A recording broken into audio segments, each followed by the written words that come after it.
10 পাউন্ডের কেকটি করতে আমি ঠিক কত ইঞ্চি মোল্ড ইউজ করেছি আর কয়টা কেক বেক করেছি এবং সব কিছুর কোয়েশ্চেনের আনসার নিয়ে আজকের ভিডিওটি।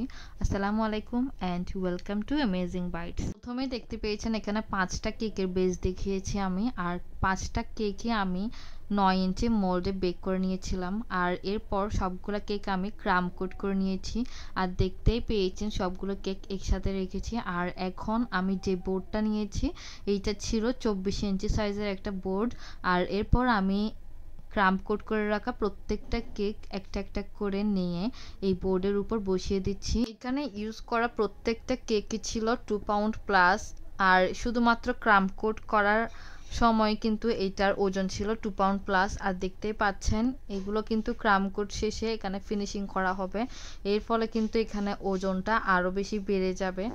আর এই তো আমি সবগুলো কেক এরকম করে বসিয়ে মাঝখানে একটু ফাঁকা রেখেছি, আর যে 5 নাম্বার কেকটা ছিল ওইটাকে আমি 4টা স্লাইসে ভাগ করে নিয়ে এইভাবে সবগুলো স্লাইস ফাঁকা অংশগুলোর মধ্যে বসিয়ে দিলাম। আর এখানে যে হালকা হালকা ফাঁকা অংশগুলো ছিল ওইখানে আমি ক্রিম দিয়ে সুন্দর করে কোট করে নিয়েছি। কেকগুলো বোর্ডে বসানোর সময় আমি এখানে হাত ইউজ করেছি, কারণ এই কেকগুলো প্যালেট নাইফ দিয়ে উঠানোর সময় আমার মনে হচ্ছিল ভেঙে যাওয়ার সম্ভাবনা আছে, আর আমি কিন্তু হাতটা খুব ভালো করে পরিষ্কার করে নিয়েছিলাম।